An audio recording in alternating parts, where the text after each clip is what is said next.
Science and Industry. From the Department of Industry, we have familiar faces from Charles Vincent, Senior Assistant Deputy Minister, Industry Sector, and Benoit Tesser, Director General, Automotive, Transportation, Digital Industry Skills Branch. Welcome to you all. Minister Champagne, I will give you the floor for up to 5 minutes, please, and then be prepared to answer questions from the committee. Madam Chair, thank you very much. And colleagues, it's a distinct pleasure to come back, I would say, to the Trade Committee. That was my first post as minister, so I feel privileged to be with each and every one of you. And I know some of you are regulars. They tend to come at all of my appearances, so it's great to be well surrounded with friends.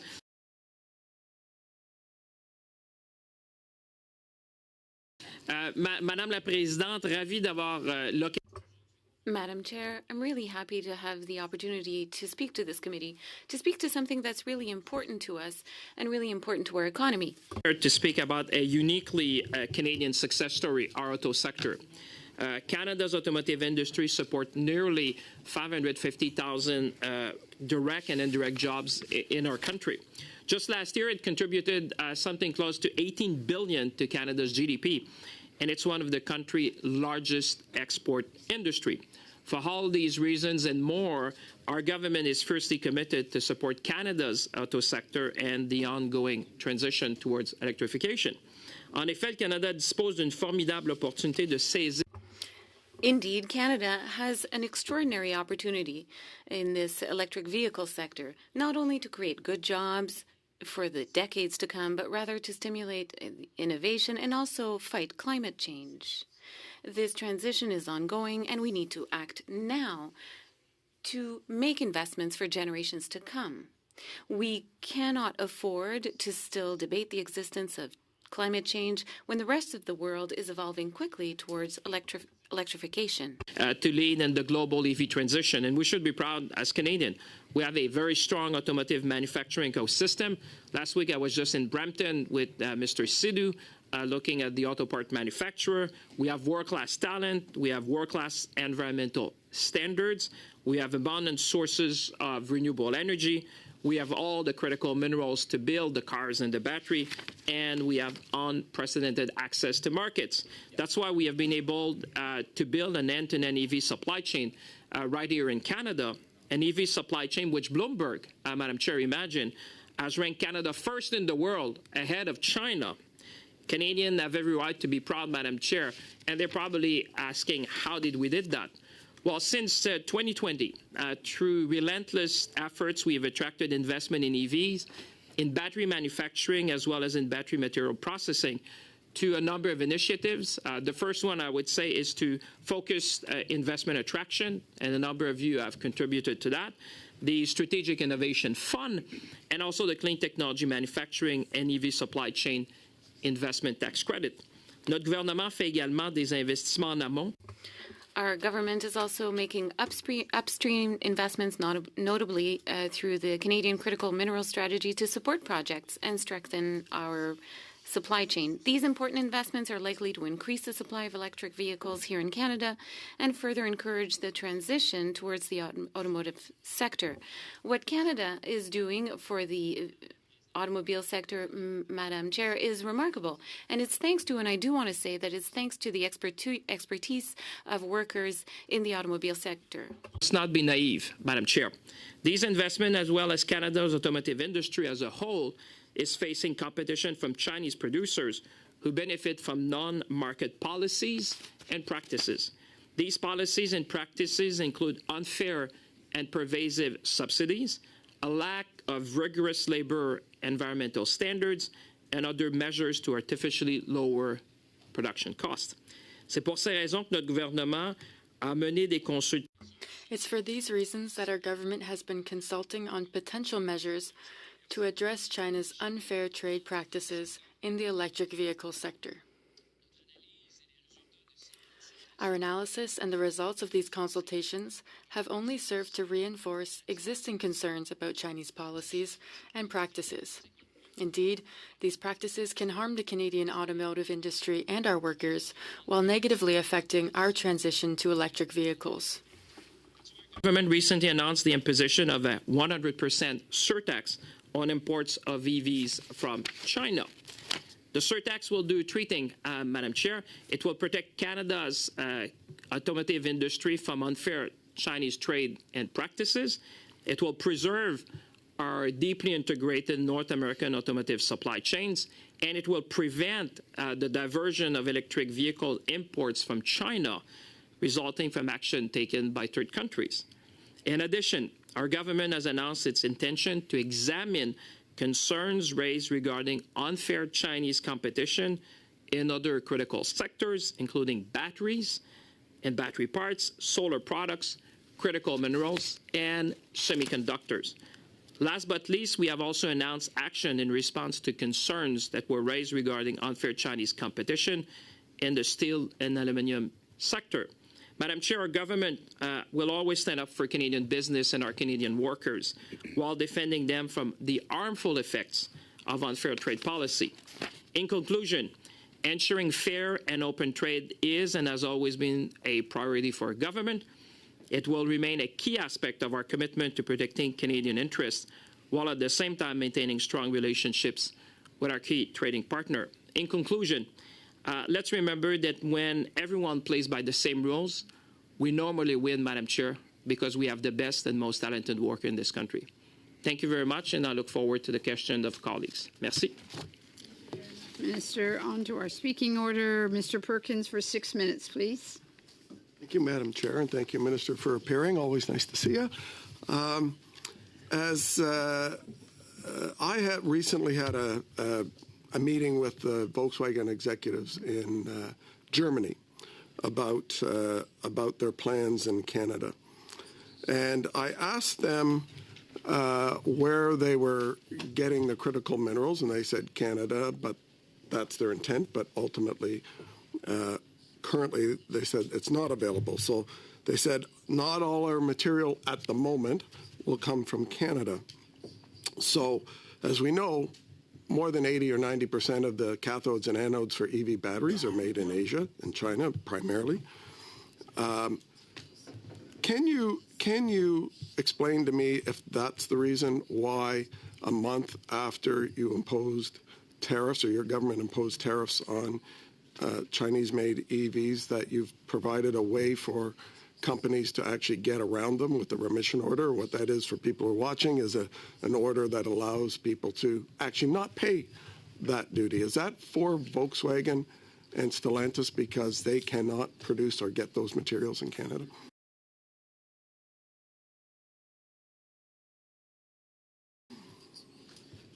Madam Chair, Mr. Perkins, it's always a pleasure to see you. I was missing you for the last week. But I think what we need in the critical mineral is speed and scale. Certainly, we've been working extremely hard to make sure that we would have more scale when it comes to critical minerals. The recent focus of tech in the critical mineral sector is good news. We have seen recently Rio Tinto announcing that they intend to invest billions of dollars with respect to lithium and other critical minerals. You will know that we have the only refinery of cobalt in all of North America. We have already an industry of graphite in Quebec, and Nemaska Lithium is going to be one of the first refiner in the country. There are others in the country. So I think what we need now is to make sure that we match the demand and the offer, and I welcome these kind of investment because it's going to provide scale. To your other question, just on the exemptions, if I may, just on the exemption for folks who are watching at home, it is quite standard when you have tariffs that are imposed that you have what you call remission order exemption to support our small and medium-sized businesses in very exceptional cases. But I would say, having been in touch with the leaders of Volkswagen and Stellantis about their plan, this is not an issue that we discussed. Their focus is about making sure that their plan will be opening and that they can supply the North American market. Will they be eligible for the remission orders? Listen, I've not seen all the detail, but I can tell you none of them have been asking me for any kind of exemption when it comes to that. You went through potential new critical mineral production. Minister, your government has for 2 years said that they would expedite the process for mining, but I haven't seen any change to that. And according to the Mining Association of Canada, it takes 15 years to go through the approval process. So are we going to have 15 years of bureaucracy and delay on critical minerals, which means 15 years of parts from China for these plants? Well, I know, Mr. Perkins, you would read the federal budget very carefully. I know you're a man who likes to study documents carefully. You would have seen that we have even created a group to expedite the permitting. But I would say you don't need to take it from me. Take it from the Sea of Rio Tinto.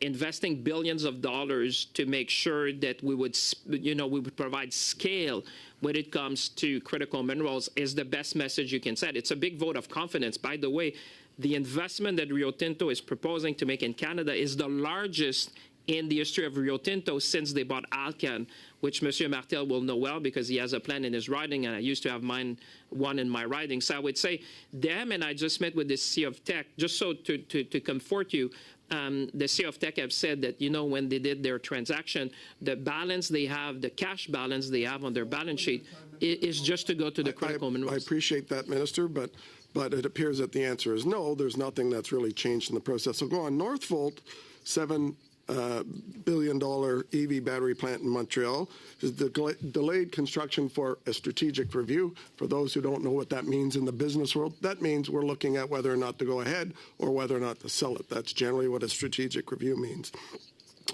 Umicore, $2.7 million component plant in Kingston, Ontario, has halted construction. Ford's $1.8 billion EV expansion in Oakville has been scrapped to make pickup trucks. Ford lost $1.3 billion in the first quarter of this year on EVs. They estimate they're going to lose $5 billion this year.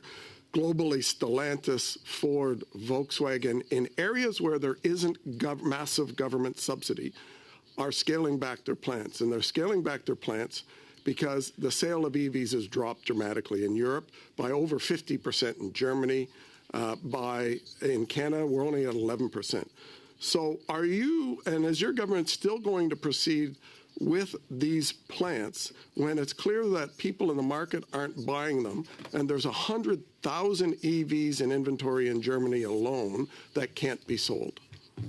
Well, I think, Mr. Perkins, you should rejoice. I mean, Canada has attracted the single largest investment in Canada's history by one single company of Honda, $19 billion. Volkswagen has decided that their largest gigafactory outside of Germany will be in Canada. You have seen Stellantis choosing Canada for the EV plant. And for Northvolt, you should be happy, Mr. Perkins. I know you look at the balance sheet. We have not disbursed $1 of federal money. You should be rejoicing. I hope you're going to put that in your 10% to your constituent to say, thanks to Minister Champagne and the good work we did, we have structured a deal whereby the federal government has not disbursed $1 yet on this plan. Obviously, we want it to work. We want to make sure that we see generational opportunities.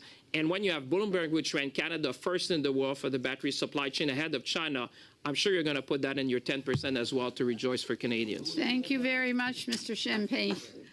Mr. Sidhu, please, 6 minutes. Yes, thank you, Minister Champagne, for taking the time to be with us here at committee today.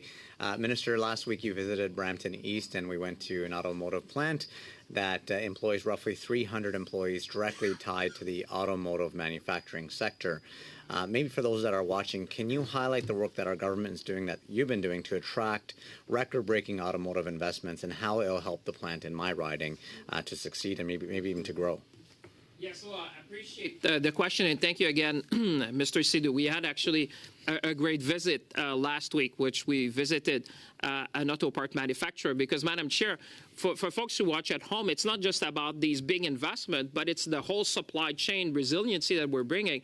I mean, it's quite extraordinary that when I started as Minister of Industry, my colleagues, the official would know, we were looking when I started pretty much at the demise of the auto sector in Canada. And I took that upon it, saying instead of seeing that as a challenge, let's see that as an opportunity. And thanks to the work we've done, I mean, who would have said that you would even have Volkswagen in Canada to put a plan? When I started, people said, Minister, they've never been in Canada. Why would you call them? But I said, because if you want new investment, you have to call people. By the way, Volkswagen was a cold call. I'll put that in the book one day, but I'll give you a free chapter today because it's actually amazing what Canadians have achieved. And because people see that there's 5 things that attract investment. First, it's all about talent.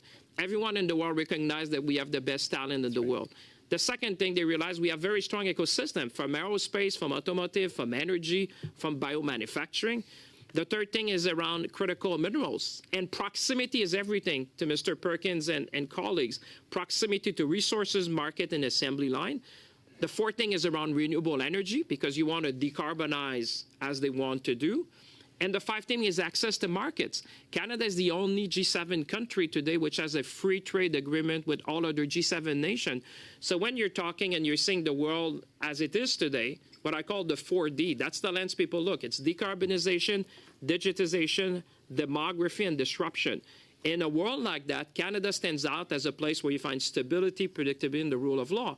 And when you have generational investments, like you mentioned Volkswagen, we can mention Stellantis, we mentioned Honda. I said that before. This is the largest single investment by a company in Canada's history. This is telling because this is a big vote of confidence for workers, for industry, and everything that this country stands out in the 21st century. I'm very bullish. I think we need to talk about opportunities, possibilities. You know, when you talk to global CEO, and I was mentioning that to Mr. Perkins before, when you have the CEO of Rio Tinto, which is betting billions in Canada, that must tell you something, is that people see something in this country that will help to make sure that we win in the economy of the 21st century. Absolutely. And Minister, look, we hear from some members of the opposition that say Canada's broken, but we're number 3 in the world for foreign direct investments after the U.S. and Brazil. Companies are coming to Canada investing billions of dollars to support our economy, to support our workers. Could you maybe speak to some of the advantages that we have in place, for example, the $10 a day child care program, the flexibility in paternity and maternity leave that we've given to parents? You know, we can't match some of the subsidies that other countries may offer, but we have so much more to offer on the table. Can you speak to that? Yeah, I would say thank you, Minister Sidhu. Mr. Sidhu, you've been, well, listen, history will tell. But what I can say is that what you said is true. I think people see something here, and when I say it starts with talent, is that, you know, we have brought more women to the workforce. We bring more people. We've been training people to seize these generational opportunity. And you're right to say that Canada really stands out when people are comparing different jurisdictions. First of all, they see a country which has preferential market access, like I said, to, for example, the United States and Mexico. They also see a place which has all the critical minerals, not only for the batteries, but for the semiconductors. And I'll make you a prediction. I think critical minerals are going to be in the 21st century what oil was in the 20th century. This is going to be key in order to ensure prosperity, because people see that you need critical minerals to do batteries and also semiconductor. But to your point, it's not only in the auto sector, but I want to say, because the conservative colleagues will love that as well, look at Dow. Look at Dow. We have attracted the largest single investment in Dow's history. I think it's more than 100 years in Fort Saskatchewan, Alberta. BHP, the largest mining company in the world. In Jensen for potash in Saskatchewan, the phase 1 was the largest project in more than 150 years of history, or thereabout. Phase 2 was the second largest. You've seen BHP investing $22 billion in Canada. Those are big. You know, you have Dow, biggest investment. You have BHP, biggest investment. You have Honda, biggest investment. To your point, it's true. Canada stands out. We have seen record level of investments. And I think our policies are working, because you have international companies which could allocate capital wherever they want, and they've chosen to come here. So I think, for me, Canada is the strategic partner of the 21st century, and we've seen that time and time again with big investments. Yeah. And absolutely, look, with our critical minerals, you hit the nail on the head. We've got every single mineral needed to make an electric vehicle here in Canada. We're the only country in the Western Hemisphere that has that. And so when I was at the Canada-Guyana Chamber of Commerce over the weekend, some of these conversations were around that, saying, you know, we're seeing so much here in Canada that we can invest in. As you know, Guyana is growing very, very fast as well. And so businesses are looking to Canada from Guyana, saying, how do we tap into this market as well? So there's plenty of opportunities here in Canada. And thank you, Minister, for taking the time to be here today. Okay. Okay, sorry, Madam Chair. Yes, thank you. Mr. Savard-Tremblay for 6 minutes. Merci. Ben, d'abord, bonjour. Thank you. Hello, Minister. Thank you for being here with your teammates. So in this study, we have held several sessions. We heard from Mobilité Électrique Canada that talked to us about green procurement, that this could be something to consider. I'm sure that this is something you've heard of in the case of this industry before. This would allow us to have a better solution for the Buy America Act and other similar acts. Do you think that this is something that we could implement? I don't know the details of this. I do know who you spoke to from Mobilité Électrique Canada. We've worked with him for different investments that we've made. I don't necessarily know the details of the initiative that you're talking about, but an initiative that favors the production of electric vehicles and entering into American markets is interesting to me, of course, and it's something to look into. The idea would be that our calls for tender are based upon green, eco-friendly criteria for federal procurement. Of course, we know that we can't do whatever we want with our free trade agreements, etc., but the University of Sherbrooke said that this would be legally acceptable.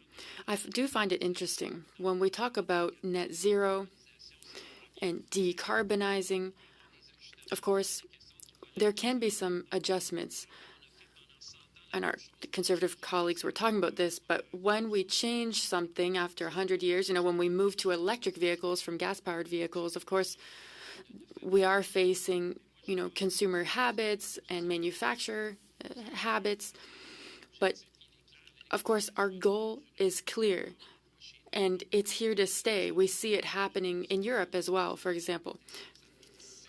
Yes, Tesla took 17 years before they were actually profitable. So it's normal that there's a transition, but I think that our goal is clear for everyone.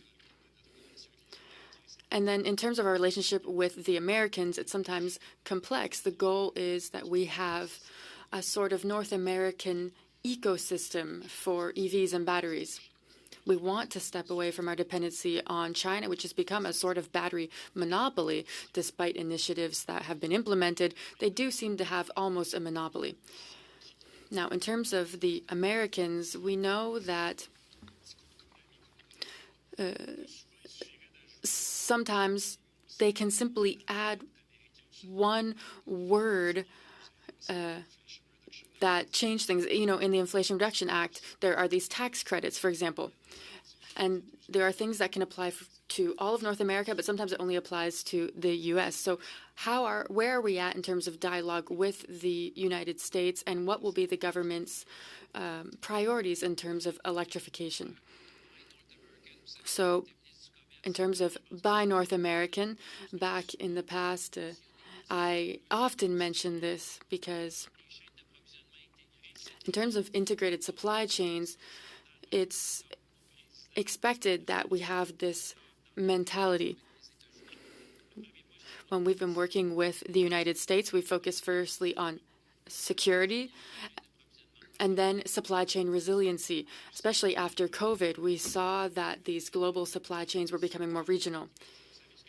There's an American CEO that said, what I like about Canada is that if things are really going bad, I can bring something over by truck or even in my backseat of my own car. And then we have the advantage of being the neighbor of one of the largest economies in the world.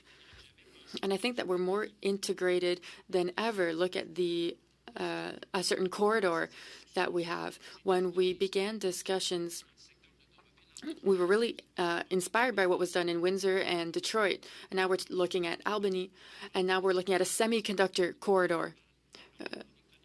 And you spoke of Laval as well, and a connection with Boston. We see it with Windsor and Detroit, and we've seen it out in the West as well. But what we're seeing here is the resiliency of our supply chains, because Economic security is national security today. When we speak to our American neighbors, they really clearly understand this from an entire North American perspective. Now, we've been looking at the Inflation Reduction Act, and I know that you've spoken of this, talking about electrification. Many people have said, I'm going to have to open a plant in the U.S. if I want to survive, and not everyone has the means to do that. So some people are saying that they have to move their production. So what we've done is, you can start from one side or the other. So Volkswagen, Northvolt, Stellantis, GM, look at Bécancour. When we have GM, for example, when you have those who are making the decisions there, this is going to support the ecosystem. Look at Bombardier, for example. If we didn't have Bombardier, now Airbus as well, it would be difficult for us to have this ecosystem that we have in Quebec. This is what we need to do to build up our supply chain, and then this will benefit future generations as well. How much time do I have left? Okay, 12 seconds. I don't think I have the time for another question, but thank you for having mentioned Bombardier, and I hope that you'll look into green procurement.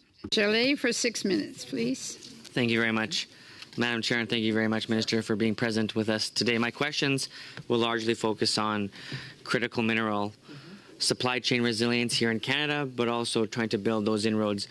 The Prime Minister, historically, made a mention to First Nations people that the most important relationship that he had was that with Indigenous peoples. What we see and what we hear from Indigenous chiefs and nations across the country is that work related to the critical mineral strategy lacked engagement. Your office has published documentation related to the fact that you intend to engage with Indigenous people on a critical mineral Indigenous engagement strategy. Where are you at with that strategy, and have you consulted anyone yet? Yeah, I would say, listen, I believe that economic empowerment is part of the reconciliation. I appeared in front of many First Nations. Most recently was with the Premier of Northwest Territories, where I think there were 50 people in the room from different part of the territory, and making sure that they can participate, like you said, Monsieur Desjardins, very well in this new economic boom, because everyone wants to come in Canada, and I must say that we have presented, and I would say look at tech, for example, in British Columbia. I mean, they've been working with First Nation communities. You can talk about the mining companies that I talk. What's the strategy? Like you've committed to a strategy, and that's what Indigenous nations want to know. In order to get predictability and clarity, which I know, Minister, you know how important that is to economic prosperity for Canada. For Indigenous communities, it's all the same. They need predictability. They need to understand the objectives of the government. They need to know where the goalposts are, just like you've established for Stellantis, for example. For other companies, the way you've incentivized companies to come to Canada, great. And that's something that I want to mention is good work, but it's leaving behind Indigenous peoples is what I'm saying. So their words. And so to your statement that you've committed to a critical minerals Indigenous engagement strategy, what is the strategy? What's the title of the strategy? Well, I would say, Monsieur Desjardins, maybe the people who have talked to me have perhaps a more positive take on that, because I do know that in respect of a number of these projects, First Nation communities have been consulting.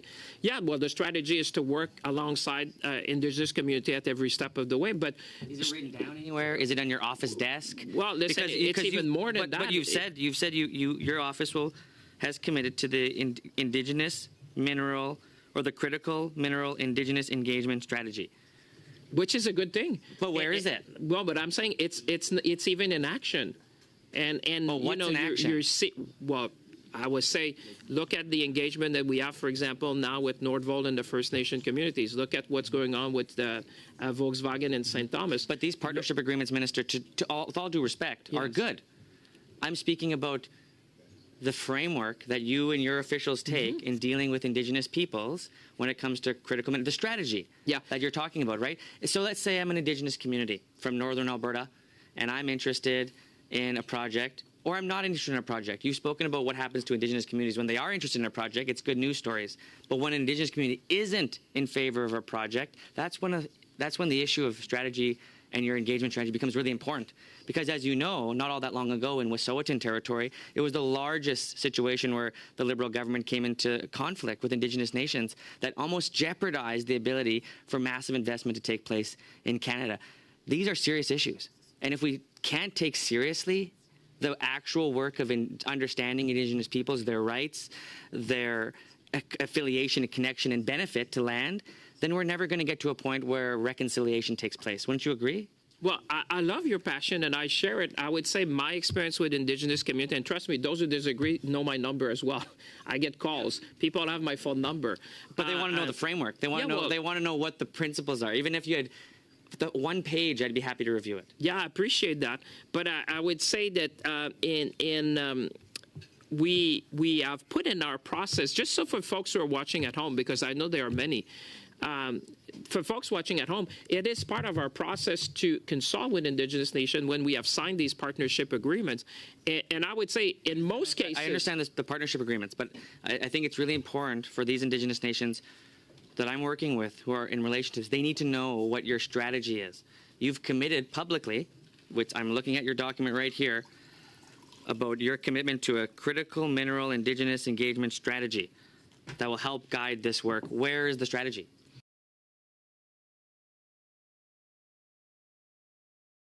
Would you please allow the minister to answer the question? I think it would be helpful. Madam Speaker, he's had a lot of time to answer this very easy question. Really?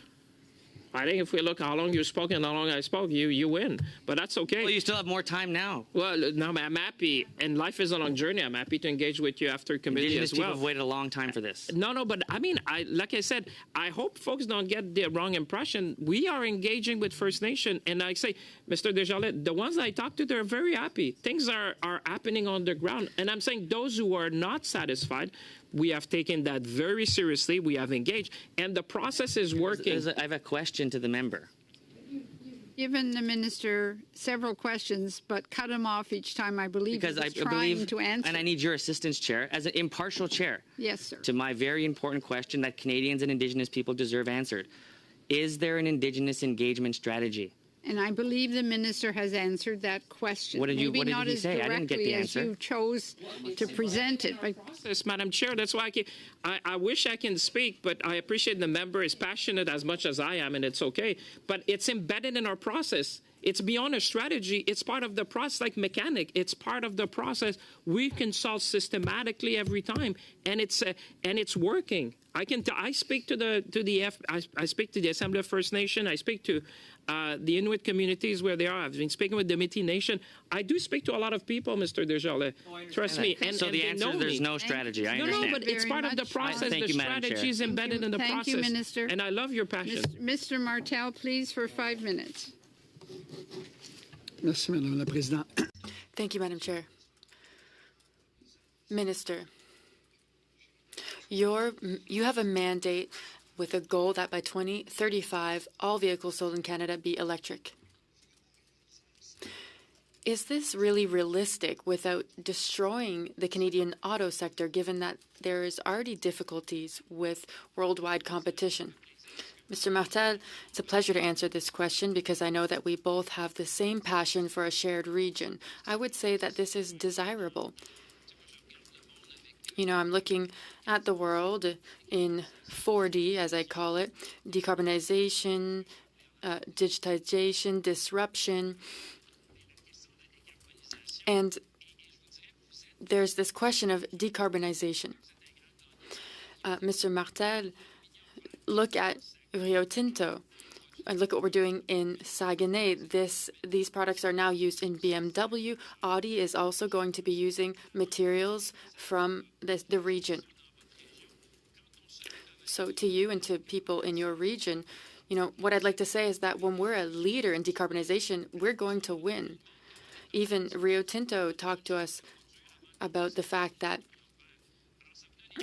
this green aluminum and how it's booming. So buyers want to buy green aluminum produced, for example, in Saguenay. And so this type of mandate favors decarbonizing the industry. So will the Canadian industry suffer because of these changes? I have a lot of respect for you, as you know, Mr. Martel. But I disagree. The fact that we've launched a decarbonization mandate attracts investments like that of Volkswagen. And we're seeing the most investment we've ever seen in 70 years from Honda. And this creates jobs in aluminum, in steel, for men and women across the auto industry and our partnerships. If we weren't leaders in this green transition, I think it's our industry that would have paid the price for not being up ahead of the curve. So Canada is looking to become a leader in the green transition, but to do so, we need to think about sustainable resources. What do you think about private procurement and calls for tender that look for the lowest submission, that favor those that have lower standards than Canada? Now, personally, I've always focused on value. There's a difference between the price and the value that's offered.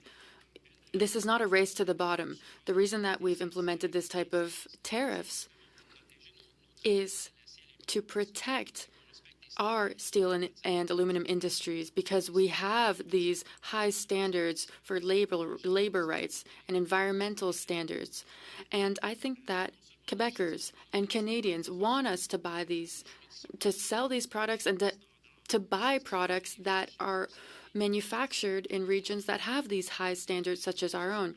And this will be beneficial for future generations. We do not have a tangible national electric vehicle supply chain in Canada.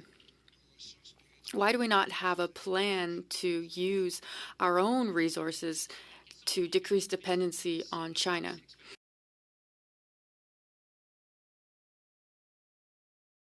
You know, this is a transition. It's the same thing for gas-powered combustion motors, or engines, rather. You know, Bloomberg has put us ahead of China for this type of procurement, and this is a great thing.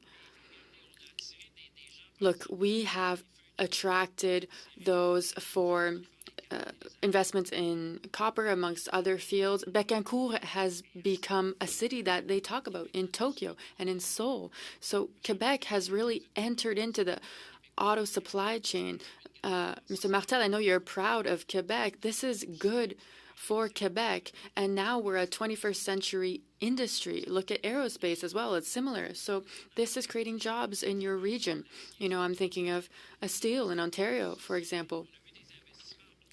As a society, we're seeing significant investments, Michelin in Nova Scotia, the battery industry and other areas.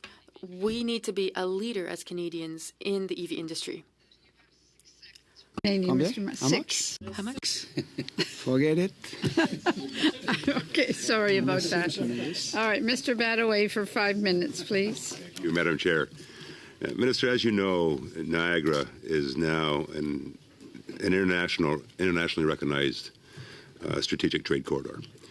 And throughout this country, trade corridors we recognize must further evolve, as well as remain competitive and resilient, like Niagara has done throughout the last few years, how we've pivoted to really attract that new economy, build resiliency by building on our strengths, a multimodal network with the canal, Welland Canal, as part of the St. Lawrence Seaway, rail, road, and air.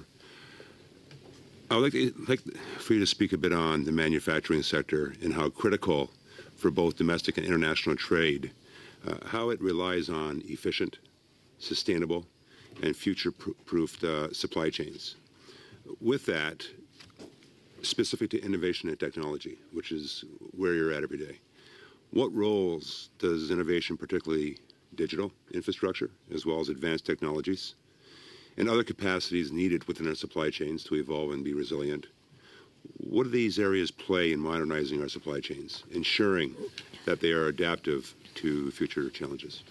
Well, first of all, Madam Chair, I have to put on the record, and for those watching, the rebirth, I would say, of the region is largely thanks to you, Mr. Badaway. You've been, as a mayor, as a community leader over your life, making sure that the region would be shining. And I think we see as a rebirth, and thanks to you, talk about the Welland Canal, and now that, you know, even your role as part of the I think it's the St. Lawrence mayors, and, you know, the what you've been doing with our U.S. friends. I remember being with you with the mayor of Chicago. I mean, people praise you all over. So for all people at home, you've been a catalyst to that, and I want to thank you. I want to thank you because this is not just me. This is us as parliamentarians, and there's a big role for parliamentarians to foster these relationships, and you've been an example of that, and I can just commend you on behalf of all of us here. You're right. I think innovation is going to be a big part in that because, you know, if you want to remain at the forefront, and I think it goes back to the question of the colleague about the battery ecosystem and the reshoring. What we're seeing and why the supply chain is so key is that we've seen a reshoring of key industries in the continent. You know, friendshoring, nearshoring. We've been great beneficiaries of that trend that we've seen investment coming. But you're right. Then we need to make sure that we have these trade corridors that are well established, well maintained, because they are the key to the supply chain resilience. And I can tell you, when I go in the United States, I said it before, the first thing is always about security and what comes immediately after supply chain resiliency. Post-COVID, people see this as a key competitive advantage and even a national security issue. So the work you've been doing is tremendous. And when you talk about innovation, let me tell you, we've been talking in this country a lot about productivity, about prosperity. I think the holy grail is going to be artificial intelligence. I think this is the holy grail of increasing our productivity and prosperity. That's why we have the first national strategy on AI and quantum.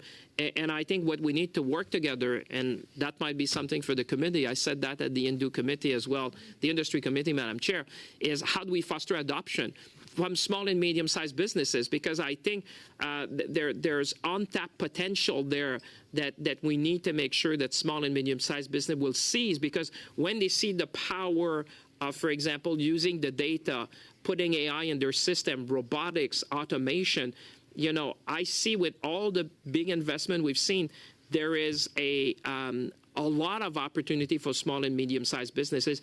And what you've done, Mr. Badawi, again, in closing, is exactly what we need to do in every region of the country, making sure that the region is front and center. We have big announcements to do together shortly. I'll keep that because, you know, Madam Chair, if I say everything today, you might not re-invite me. So I'll keep that for a next meeting, but we'll have big announcement that will just show the work you've done. You have 30 seconds remaining. Thank you, Minister. I guess finally, and I want to go back to the investments in infrastructure, and we recognize, especially binationally, that we've committed significant funds to modernizing our key logistics as well as logistics hubs with respect to the infrastructure investments we've been making, roads, bridges, railways that support cross-border trade. How important is it to you to continue on, for example, with the NTCF funding and funding arrangements like that, to then keep those trade corridors resilient? Well, You have 3 seconds, please. I believe in upgrading our trade corridor, Madam Chair. Wonderful. Okay, Mr. Savard-Tremblay. It's very difficult. I want to make sure everybody gets their time. Mr. Savard-Tremblay, please. Oui, surtout quand il reste des 6. Yes, especially when there's only 6 or 20 seconds, 12 seconds left. So we got into CUSMA review a little bit. Was there anything to add to that before we finished? When we were talking about electrification of vehicles, what requests will you be making? I think what we really managed to do together was to bring Quebec into the automobile industry. There's the new GM plant that's just about finished. There's also Voltav that announced hundreds of millions of dollars of investments in Granby.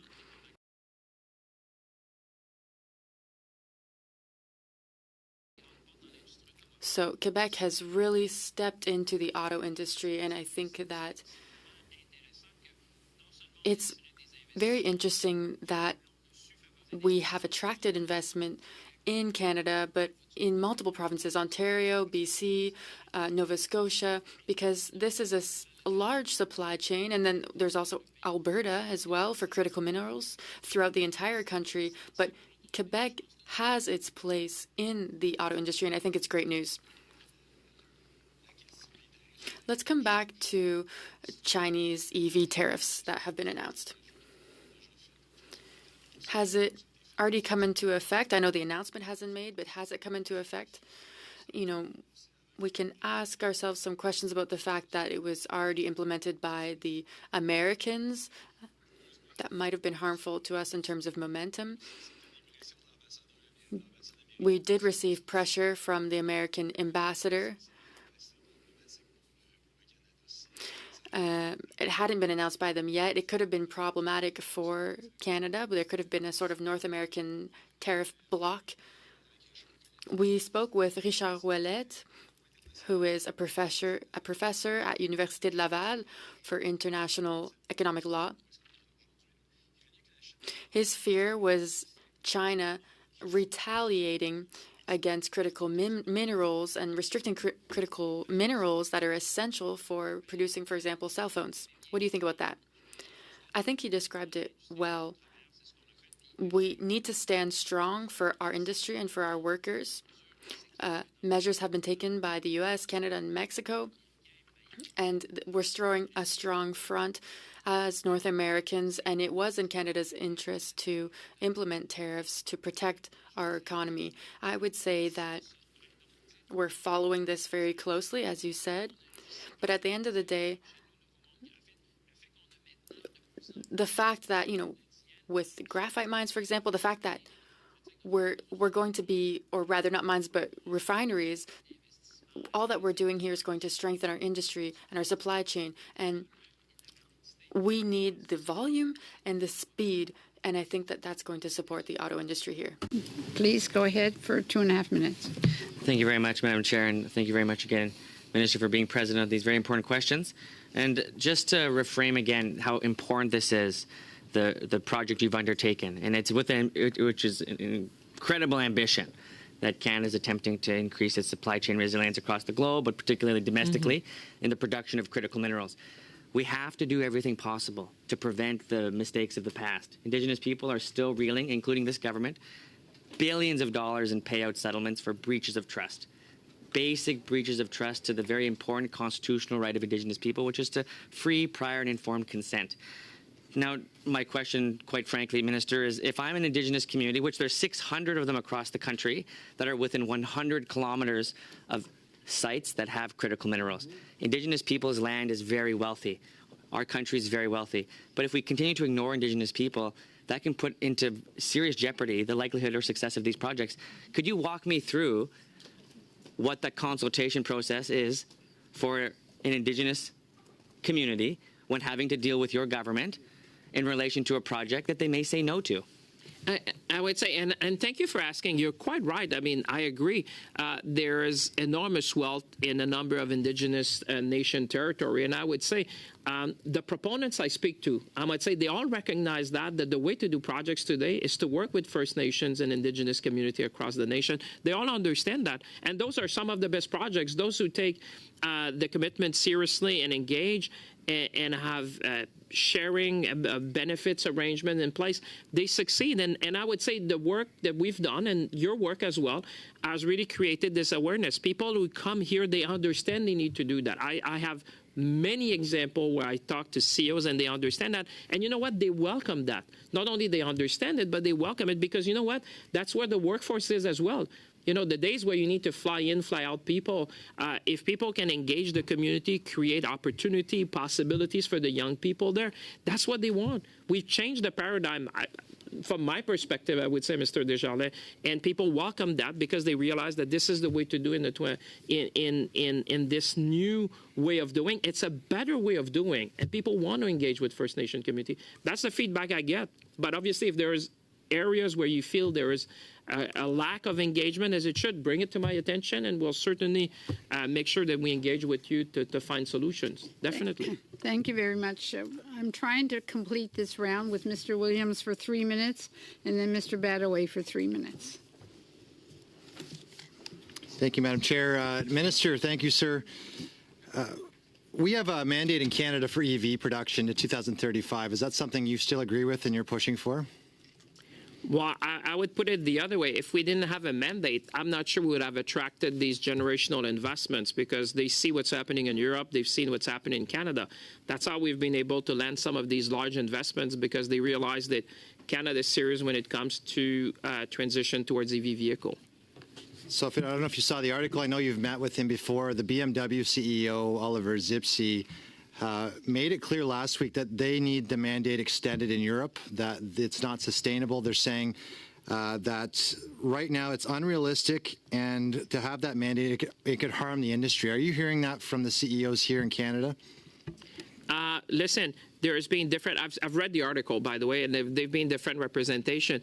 I would think that Canada, because of the type of investments we have attracted and the fact that critical minerals are here and we have a number of projects that are going to provide speed and scale, I think the concerns are slightly different what you hear in North America, or at least in Canada, than what you may hear in Europe.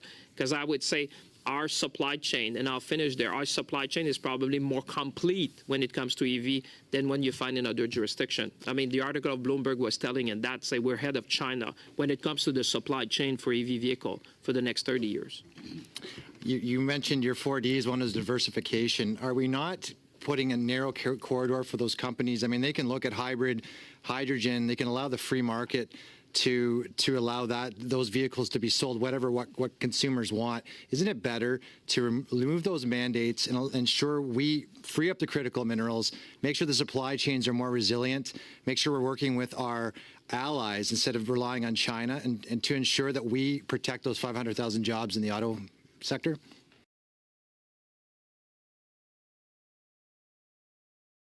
The last D was disruption.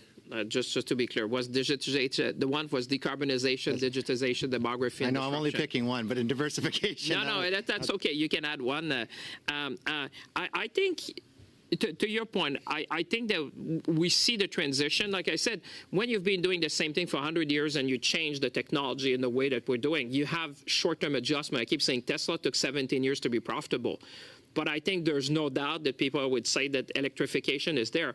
Now, the speed at which we're going to achieve that's why you see these generational investments that we've seen also in critical minerals. I referred back to the Rio Tinto investment, which is, I think, the largest one since they bought Alcan. So you see big mining companies and big players who realize that they need to get in that to make sure that we'd have the supply so that we're not reliant, like you said, on China. But I think, is there a short-term adjustment? Definitely. But what I hear is that people are quite happy, and that's why they came to Canada, because proximity to resources, market, and assembly line is critical, I think, because you have critical minerals in other places. But they so like last question Canada. on that. I'm sorry, Mr. Oh, sorry. Your time is up. Mr. Miao for 3 minutes. Thank you, Madam Chair. And Minister, would you agree that with all the federal investment initiative that's happening right now, Canada is well positioned to become the leader in the EV sector for years to come? Totally. I am very bullish, and I think what we've done is putting Canada on a path for prosperity that is historical. What type of work the government is doing to increase the EV manufacturing level to meet the demands, and what kind of actions are taken to ensure that EV sales in Canada are affordable for Canadians? Well, first of all, I want to thank you and all the members of the committee, Madame Fortier, Mr. Sheehan, Mr. Sidhu. I mean, obviously, I'm answering the question today, but this is a whole of Canada effort. I mean, what we did, Madam Chair, was that we kind of put focus and determination to attract these investments. I mean, we went out of our way to contact these companies and attract them in Canada. Now we're seeing the benefit. Well, workers see the benefits because, you know, now you're putting Canada on a path for prosperity in the auto sector for generations to come. And again, when people are asking why you did that, it's because we had the momentum. You know, these investments were coming in North America. Either you seize them or you lose them. This is that simple because, as we know, this is a completely new industry. And now what we need to do with you and member of the committee is to make sure that we build the whole supply chain as much as we can in Canada and in North America to make sure that we capture as much of the value. You know that 40% of the value of an electric vehicle is the battery. So that's why we put a lot of emphasis to make sure we would have all the critical elements to build the battery, to make sure that we would capture as much of the value here in Canada. But again, I want to say the best way to win is always to praise our workers, because at the end of the day, I remember my discussion with the CEOs. I always ask them, where is your best performing plants?